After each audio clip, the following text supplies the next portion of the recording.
देखो बच्चों, halo alkane and hello arene chapter start करने से पहले अर्थात ऑर्गेनिक को स्टार्ट करने से पहले कुछ फंडामेंटल चीजें हमें क्लियर होनी चाहिए। ठीक, क्या क्या हमें आना चाहिए, तभी हम ऑर्गेनिक को समझ पाएंगे।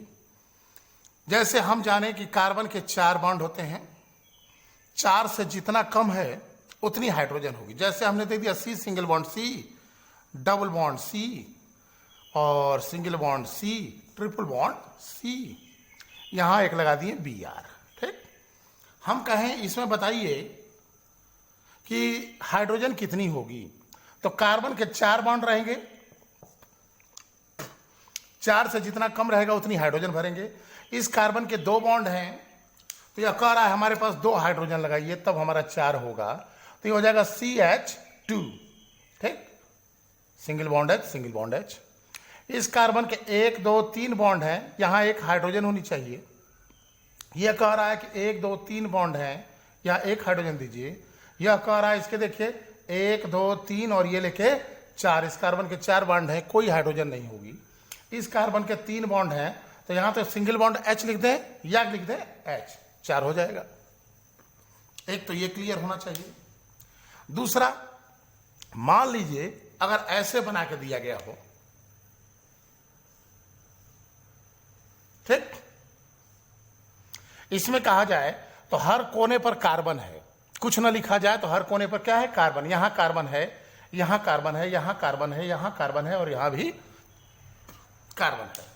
ठीक, ये हो गया हमारा C, single bond C, single bond C, double bond C, single bond C। हम कहें हाइड्रोजन कितनी है, तो कार्बन के जितने बॉन्ड बचे वहां क्या होगा, हाइड्रोजन। यहां जैसे देखें तो 2 बॉन्ड है, तो यहां 2 हाइड्रोजन उपस्थित है। ठीक, उसके बाद यहां देखें यहां कार्बन का 1 2 3, तो कितनी हाइड्रोजन होगी, 1। हम लिखें या ना लिखें वो मान के चला जाएगा कि यहां एक हाइड्रोजन छुपा हुआ है, जब ओपन करेंगे तो आ जाएगा। यहां 1 2 3 बॉन्ड है तो 1 हाइड्रोजन है, यहां पर 3 हाइड्रोजन है, यहां यानी CH3, single bond CH2, single bond CH, double bond CH, single bond CH3। अगर कार्बन और हाइड्रोजन के अलावा कोई दूसरा एटम हो तो हम उसको जरूर दिखाते हैं, नहीं दिखाएंगे तो हाइड्रोजन मान लिया जाएगा। जैसे अब हम यहां पर मान लीजिए ब्रोमीन है, तो हमको दिखाना होगा कि यहां Br लिखना होगा कि यहां ब्रोमीन है।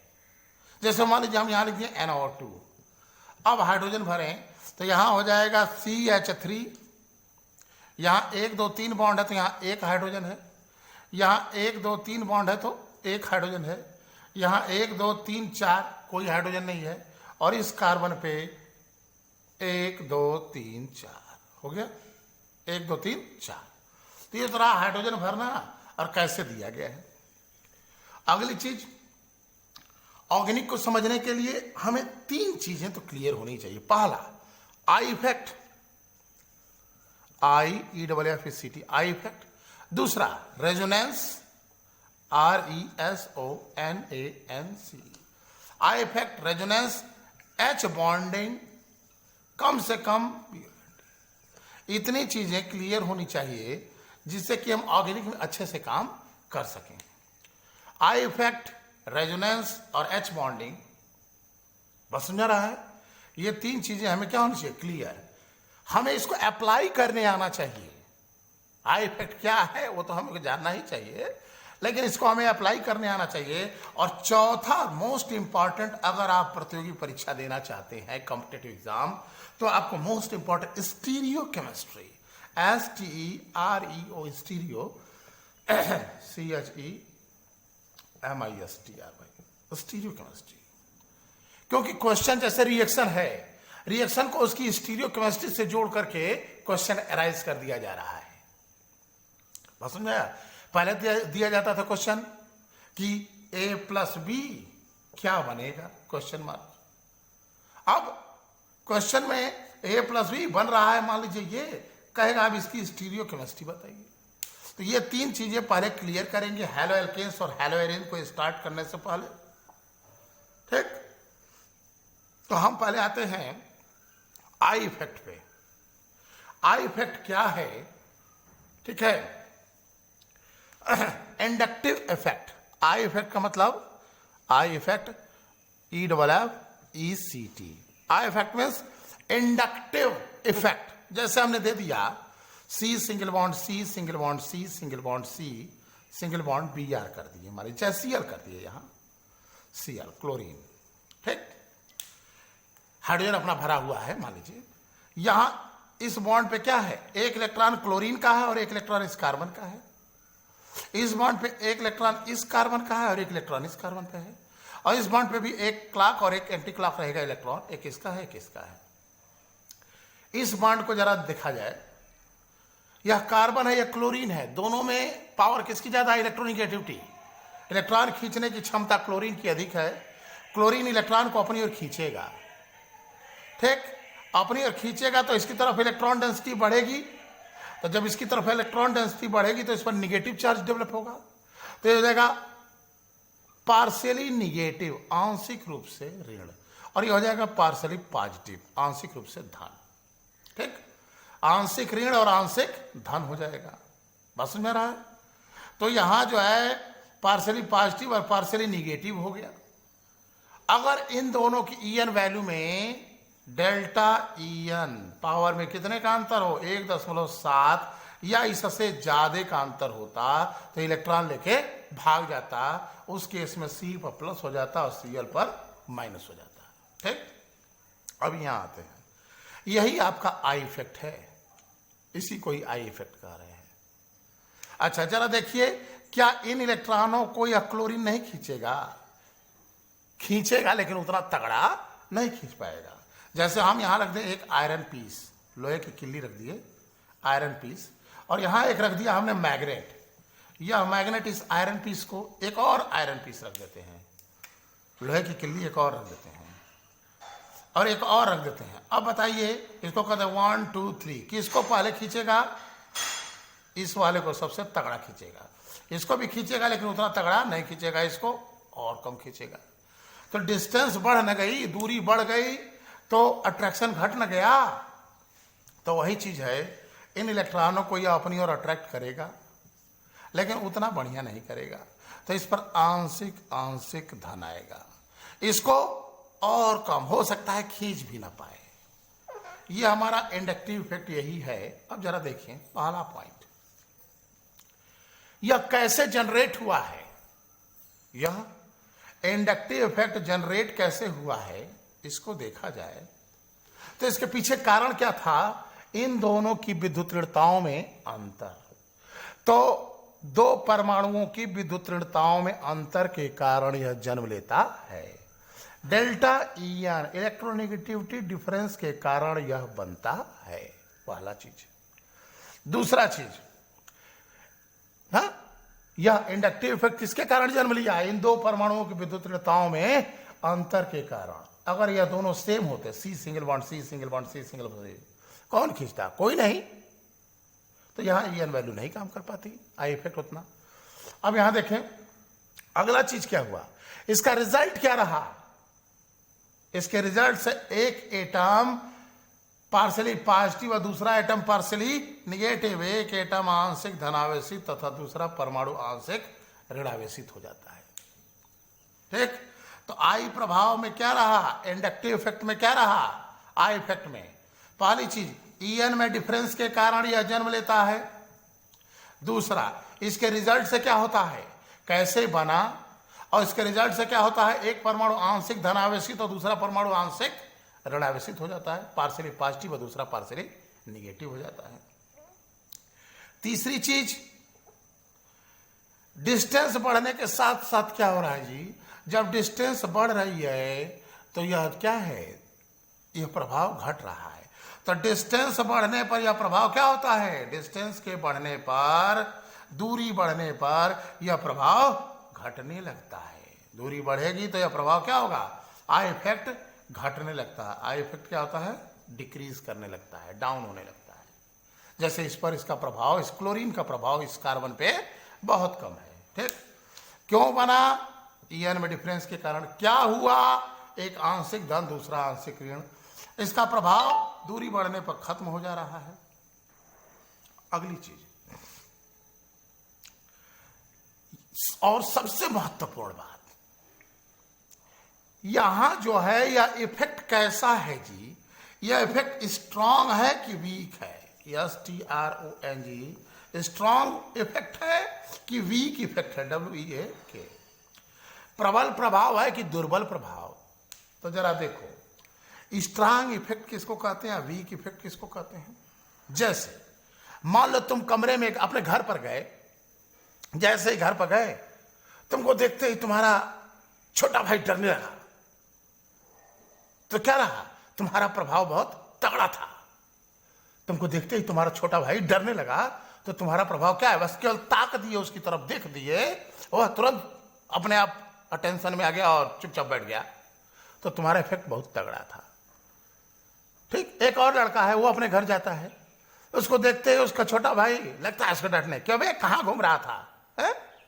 अब यह जो है बड़ा वाला भाई उसको और डांट रहा है, फिर भी जो है वह मान नहीं रहा है, तो इसका प्रभाव क्या रहा, दुर्बल रहा।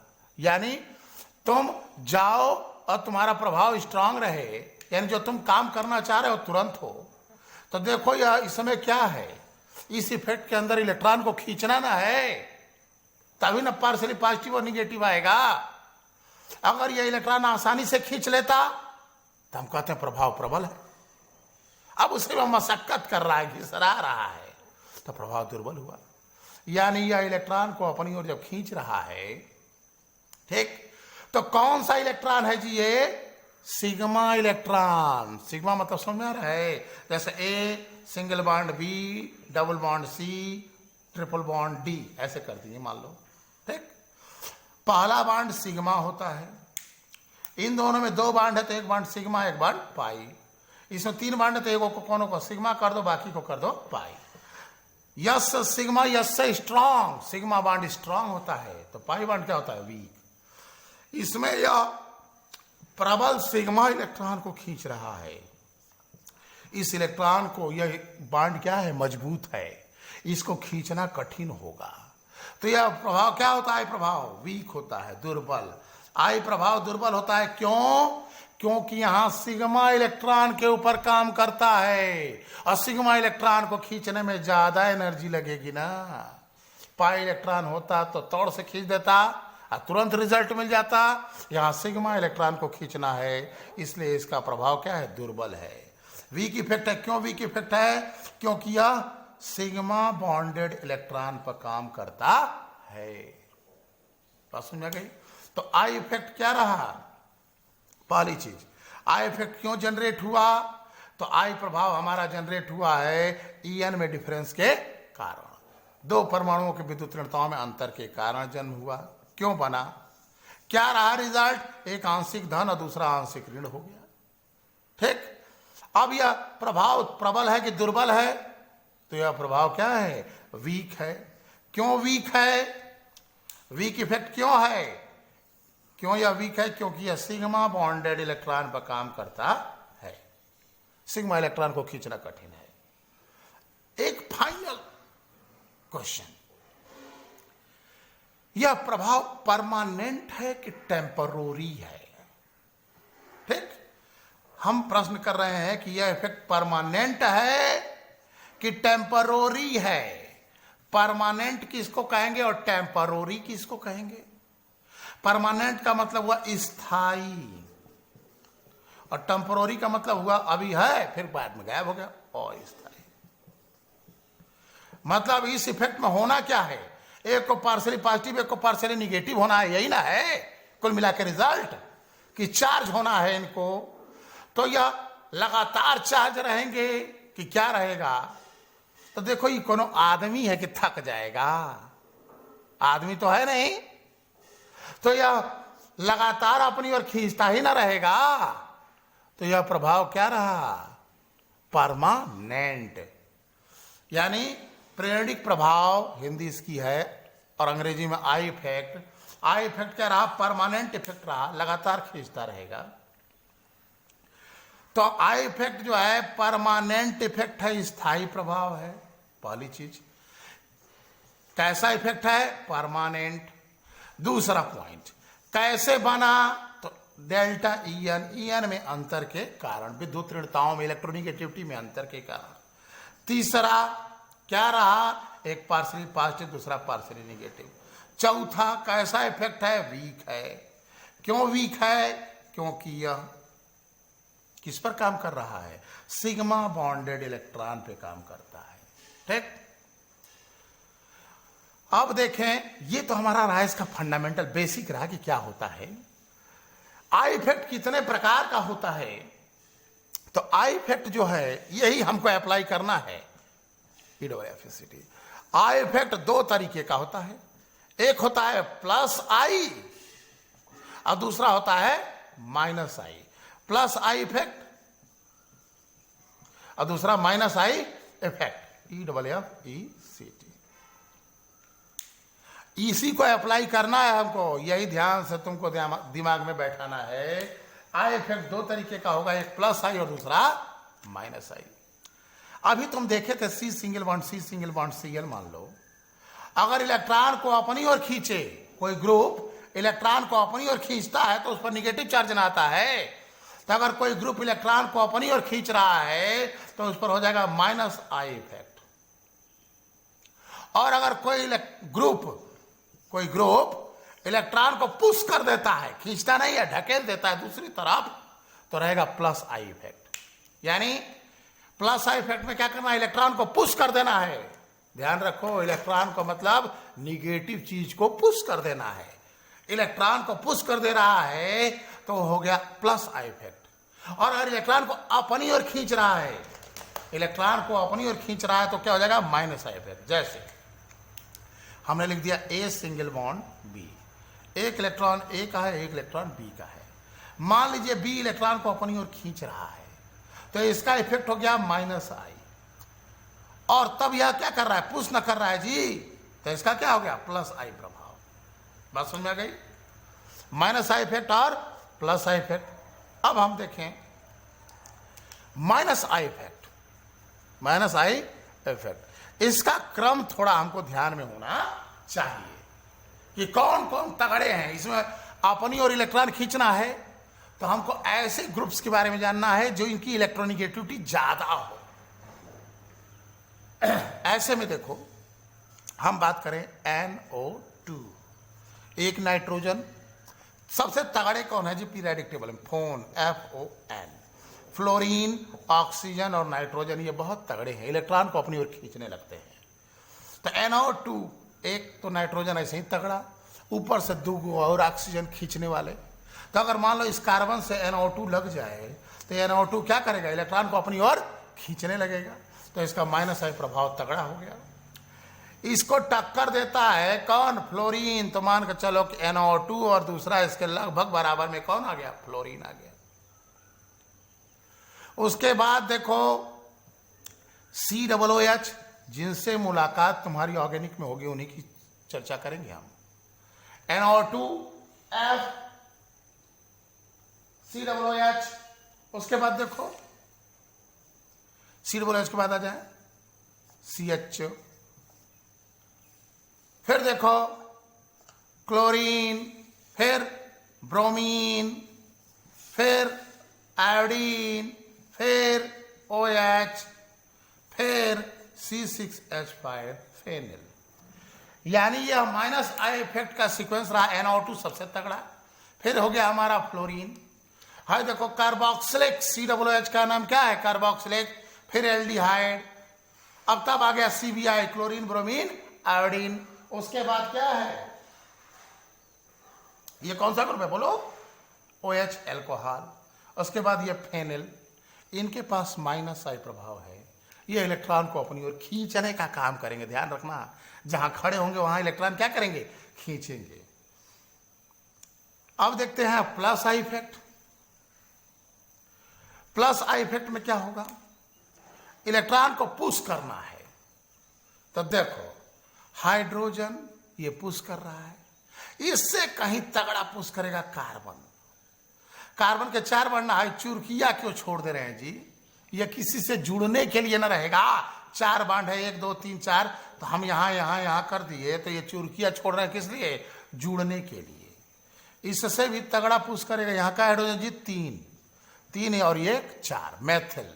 इससे भी तगड़ा पुश करेगा सी, हाइड्रोजन भरो 3 को यहां, और इस चुरकिया को छोड़ दो, 1 2 और 2 4 एथिल से भी ज्यादा पुश करेगा, ये कार्बन ले लिए, ये ऐसे हाइड्रोजन भरो, 1 बांड है 3 हाइड्रोजन, 1 बांड है 3 हाइड्रोजन, 1 2 3, तो 1 हाइड्रोजन कर दो, 4 हो गया। इससे भी तगड़ा पुश करेगा, ये कार्बन ले लिए, 1 कार्बन 2 कार्बन और ये 3 कार्बन, यहां हाइड्रोजन भरो CH3, इसमें नहीं लगेगा, 1 2 3 4। प्लस आई इफेक्ट में क्या है? वे ग्रुप जो इलेक्ट्रॉन पुश करते हैं दूसरे की तरफ ढकेल देंगे, उनके पास प्लस आई इफेक्ट होता है। प्लस आई इफेक्ट में देखो क्या रहा,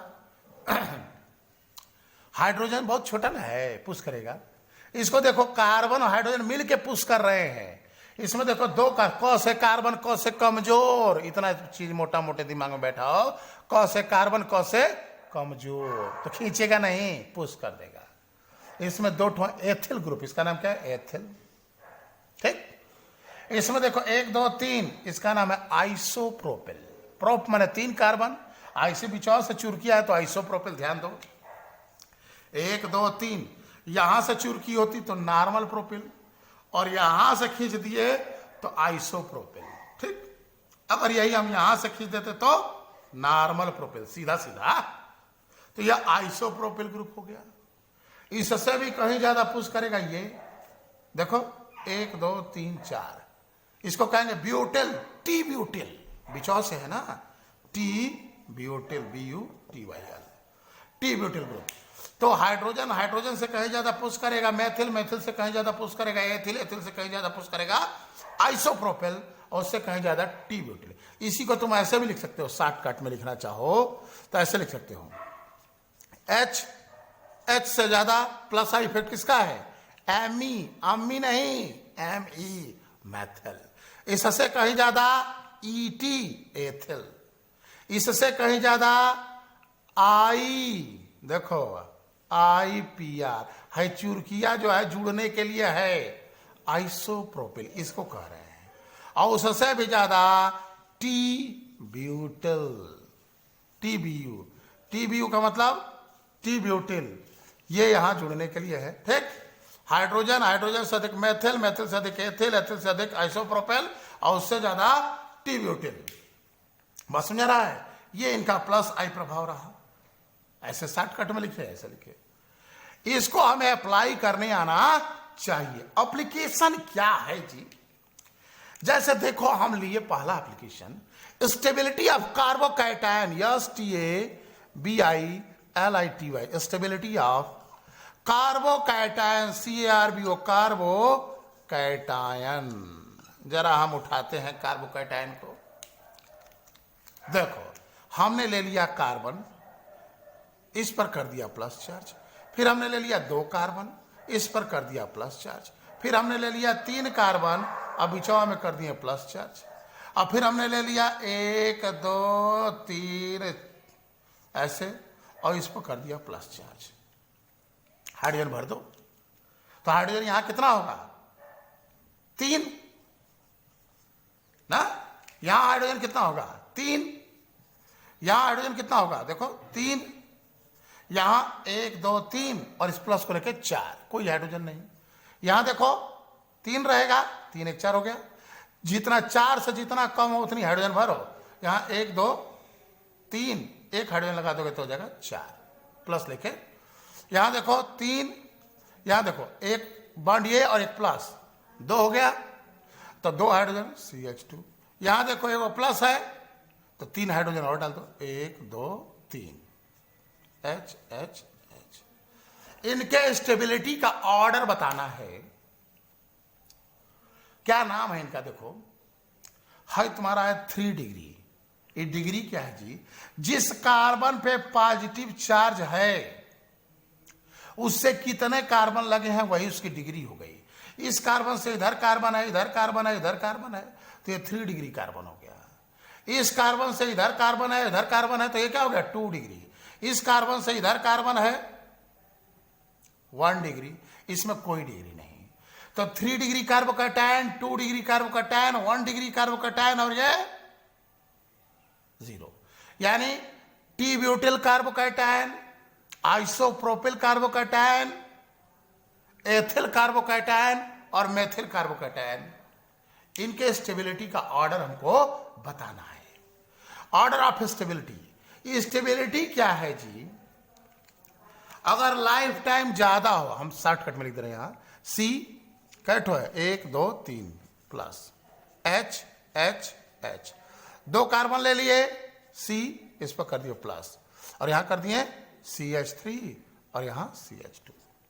उसके बाद क्या किए 1 2 3 इसके ऊपर कर दिए प्लस, यहां ले लिए 1 2 3 और इस पर लगा के यहां plus CH3 CH3 CH3 CH3 CH3 H। ठीक, देखते हैं इसको।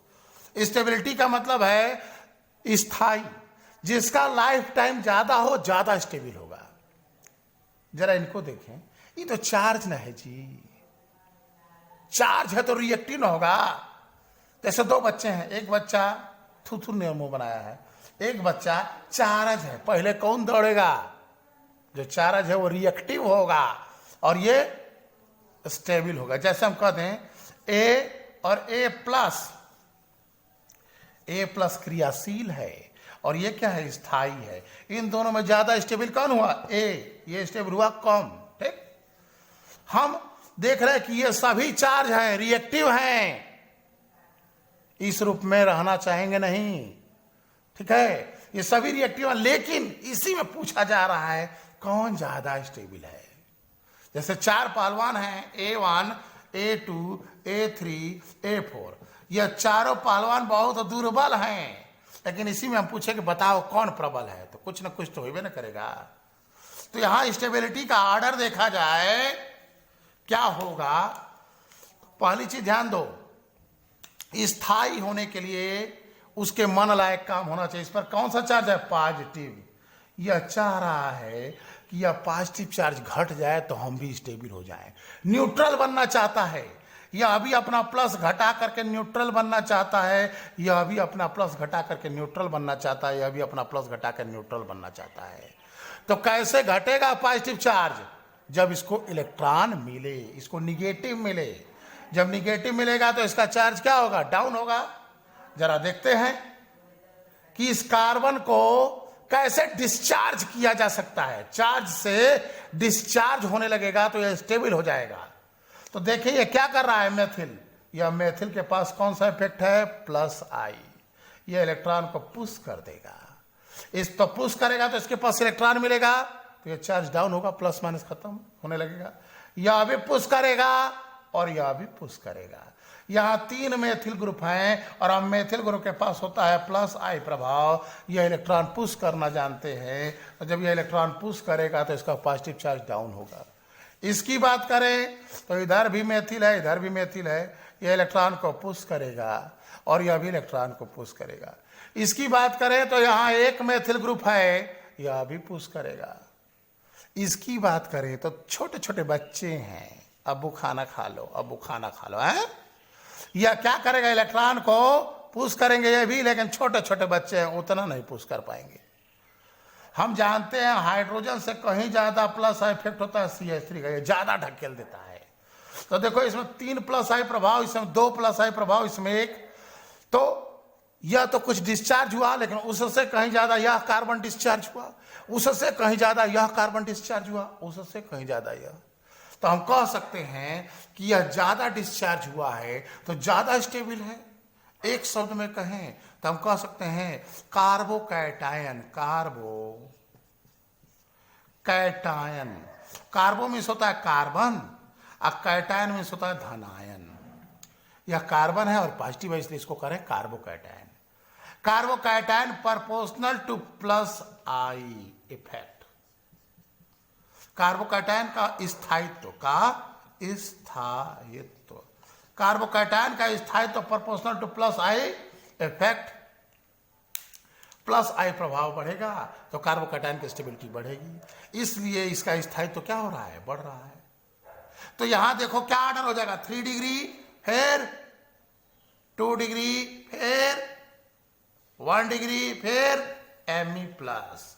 तो 3 degree carbocation is more stable than 2 degree, and 2 degree is more stable than 1 degree, और 1 degree is more stable than methyl. ये इसका स्थायित्व रहा।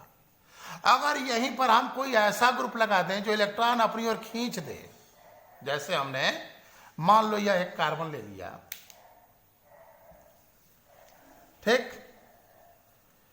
यह एक कार्बन लगा है, इसके ऊपर पॉजिटिव चार्ज है, यह एक कार्बन लगा है, इसके ऊपर निगेटिव चार्ज है, यह हो गया कार्बोकैटायन, यह हो गया कार्ब एनायन यानी कार्बेनायन। इससे एक ग्रुप लगा है जो इलेक्ट्रॉन को अपनी ओर खींचता है, और यहां कार्बन पे प्लस है, और इससे ग्रुप लगा है जो इलेक्ट्रॉन को पुश करता है। यह कौन सा प्रभाव रखता है जी, यह जब पुश कर रहा है तो प्लस आई, और जब खींच रहा है तो माइनस आई। यहां एक कार्बन है, ठीक, इसी पर देखो पहले। तो अब यहां क्या होगा, यह चाहता है डिस्चार्ज होना। कैसे डिस्चार्ज होगा, जब इसको इलेक्ट्रॉन मिले, और इसको इलेक्ट्रॉन कौन देगा, यह पुश करके इलेक्ट्रॉन दे रहा है, तो यह डिस्चार्ज होगा, स्टेबिलिटी बढ़ेगी। इसको देखो, यह क्या कर रहा है, इलेक्ट्रॉन को अपनी ओर खींच रहा है। जब इलेक्ट्रॉन को अपनी ओर खींचेगा तो यह और चार्ज ना हो जाएगा जी, तो रिएक्टिव ना हो जाएगा।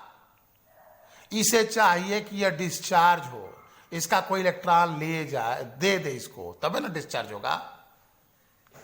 तो हम कह सकते हैं कार्बोकैटायन का स्थायित्व